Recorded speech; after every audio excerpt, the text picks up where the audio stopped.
You can learn more through videos on YouTube. Read Our Lady of Zeitoun by Pearl Zaki. Or if you have the chance, visit the St. Mary Church in Zeitoun to experience the sacred. On the evening of April 2, 1968, at a small auto repair shop located at the intersection of Tamanbay Street and Khalil Road, directly opposite the St. Mary Church in Zeitoun, two Muslim mechanics were working late. These two humble laborers, perhaps eager to finish their tasks and return home to their families, were diligently repairing an old bus under the dim glow of a light bulb, the sound of metal clanging echoing rhythmically. Suddenly, Ahmed looked up, perhaps to wipe the sweat from his forehead. His gaze unintentionally swept across the dome of the church opposite, and he froze in awe. "Hassan, look!" he shouted, his voice trembling. Hassan quickly dropped his tools and followed Ahmed's gaze. On the dome, a figure of a woman dressed in white, surrounded by a radiant light, was hovering in the air. The light was so intense that it outshone the streetlights, as if a divine halo was emanating from the woman. "That's a nun. She might be in danger," Hassan said worriedly. Both men thought that a nun might be in distress, possibly about to jump from the dome. Out of kindness, Ahmed rushed to the church, banging on the door to alert the priest. "Father, there's someone on the church dome. Please save her," he gasped. Meanwhile, Hassan ran into the street, calling for the police and the nearest rescue team. Little did they know, this spontaneous act would mark the beginning of a sacred chapter, turning Zeitoun into a pilgrimage site for millions. The priest, an elderly Coptic clergyman, was initially skeptical. He thought it might be some neighborhood kids playing a prank. But when he stepped outside and looked up, he fell to his knees, whispering, "Oh, Mother of God!" A crowd began to gather, growing from a few passers-by to hundreds. An old woman, trembling, knelt down and began reciting the Hail Mary. Others started singing hymns, while a few hurriedly grabbed cameras to capture the moment. "Don't jump. Come down slowly," some shouted, still thinking it was a real person. But then they realized, the figure didn't move like a human. She stood still, radiating a gentle light, surrounded by white doves circling around her, a symbol of the Holy Spirit in Christianity. Rumors spread like wildfire. Within hours, the entire Zeitoun area was engulfed in a sea of people. Muslims, who revere the Virgin Mary as Maryam in the Quran, also flocked to the site. "That's Maryam," a Muslim man whispered, his eyes brimming with tears. The police and rescue team arrived, but they quickly realized this was no ordinary incident. There were no lighting devices, no human figure, just a supernatural glow and a presence that sent shivers down everyone's spine. The phenomenon at Zeitoun didn't end that night. For over 2 years, from April 1968 to May 1971, the Virgin Mary is said to have appeared hundreds of times on the church's dome, often at night, sometimes 2 to 3 times a week. Each appearance carried a supernatural beauty. On some nights, she stood still like a living statue, her light radiating like a halo. On others, she moved gently across the dome, as if walking in the air. Some witnesses reported seeing her bow her head in prayer or raise her hands to bless the crowd. White doves often appeared, circling around her, though no one could explain where they came from. The crowds grew larger, with some nights drawing up to 50,000 people, packed tightly beneath the church. It wasn't just Coptic Christians who came. Muslims, Jews, atheists, and tourists from around the world also arrived. The atmosphere during those nights was extraordinary. The sound of prayers mingled with hymns, and eyes looked up in hope.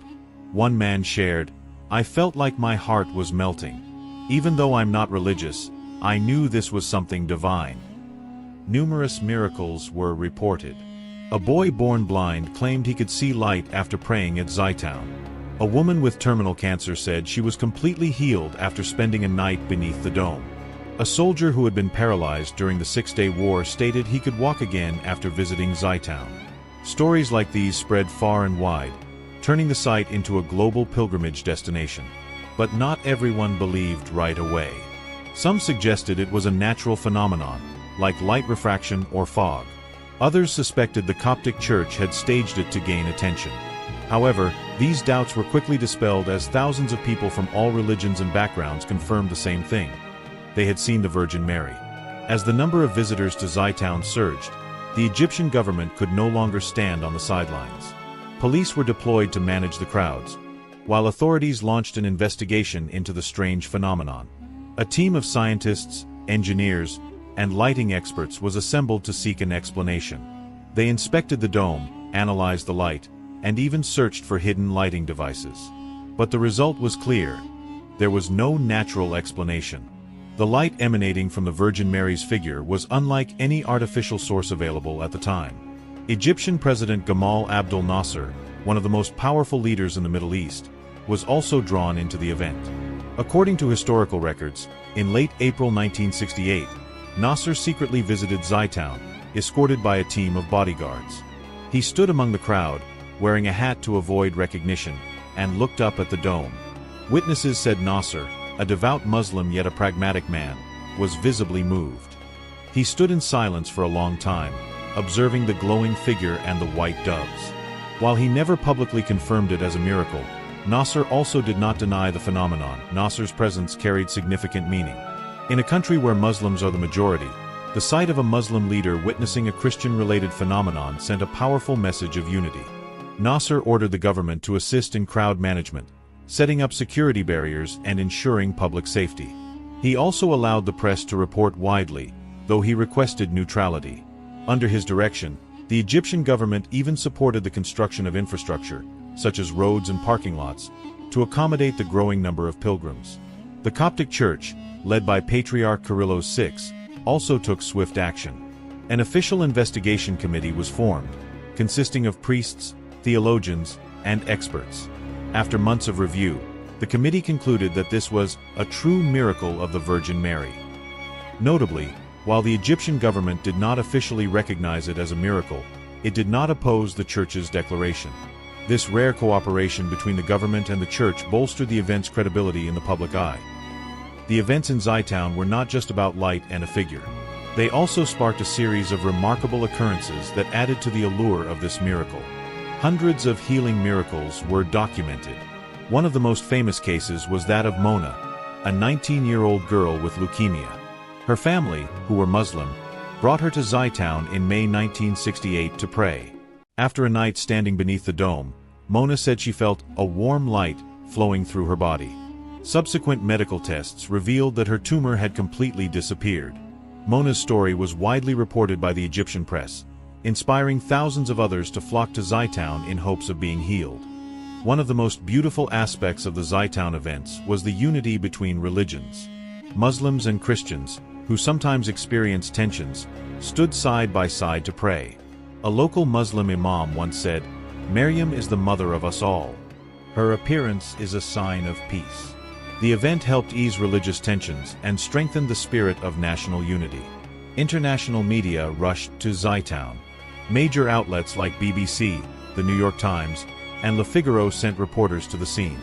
Photos of the Virgin Mary's figure, though low in quality, were published worldwide. A short film, recorded on an 8mm camera, showing the radiant light and the fervent crowd, was broadcast on international television channels. Books, articles, and documentaries about Zeitoun were published globally, with Our Lady of Zeitoun by Pearl Zaki becoming a classic. Despite being witnessed by thousands, the Zeitoun events remained controversial. Some scientists argued that the light could be due to atmospheric refraction or fog. Others suspected the Coptic Church had orchestrated it for attention. However, investigations by both the government and the Church found no evidence of fraud. A renowned lighting engineer at the time, after inspecting the site, declared, "No technology in 1968 could produce such a light." More than 50 years later, the story of Our Lady of Zeitoun remains one of the most talked about supernatural events in history.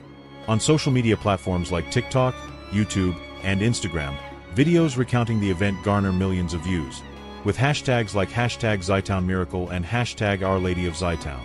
The St. Mary Church in Zeitoun continues to be a significant pilgrimage site, where thousands come to pray, seek healing, and feel the lingering sacred presence. As I recount this story, I feel my heart beating with emotion.